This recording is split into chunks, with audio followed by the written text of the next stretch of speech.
Okay, same day, the 10th of February 2010, and the snow has been coming all day. Is absolutely really a blizzard. It was blowing an hour ago, like 30 miles an hour.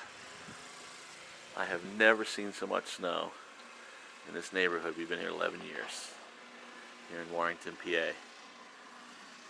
Just whiteout conditions, crazy snow, and I can't even get off the front step here, barely. I mean, this is just incredible.